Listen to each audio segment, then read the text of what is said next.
Қыздар, енді сникерс пирогын жасаймыз.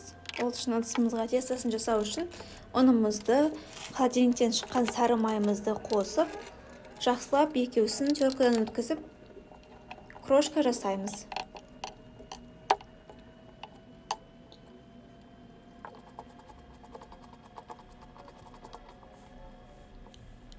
Крошкамызды жасап болғаннан кейін үстінен қантымызды, разрыхлителімізді қосып және какаомызды қосып, жақсылап араластырамыз.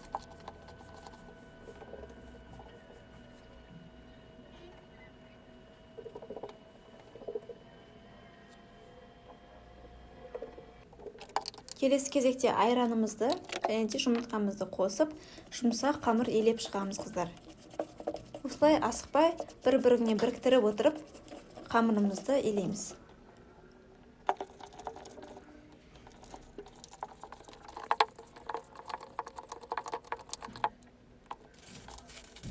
Қамырымызды болған соң 15-20 минутқа холодильникке қоямыз. Кейіннен қамырымызды шығарып, ұнымызды себе отырып, осындай кішігірім мұқтаудың көмегімен қолымызбен басып, айналдыра отырып жайып шығамыз. Қамырымыз өте жұмсақ болғандықтан, асықпай аккуратно жасаймыз, қыздар. Әйтпесе қамырларымыз шашырап кетуі мүмкін. Осылай формамызға қамырымызды орналастырып, жақсылап қолымыздың астын және де шетін басып, тегістеп шығамыз. Артық жерлері болса, пышақтың көмегімен кішкене бет жақтарын алып тастаңыздар болады. Сонда кішкене қамырымыз түзу болып, әдемі болып шығады.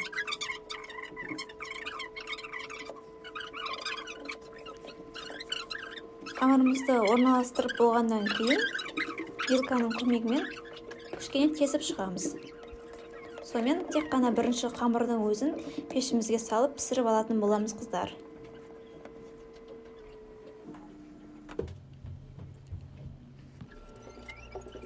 Бізде уже қамырымыз пісіп шықты. Осы формадан жайлап алып, контейнерімізге орналастырамыз. Енді начинкасын салайық, қыздар.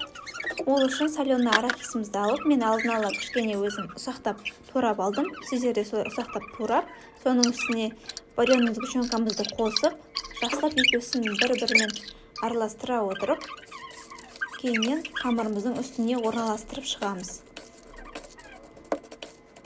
Бұл пирогтың дәмі, қыздар, тура сникерс шоколад сияқты шығады. Өте жұмсақ, өте дәмді болып шығады. Осы дайын начинкамызды қамырымыздың бетіне салып, тегістеп, орналастырып шығамыз.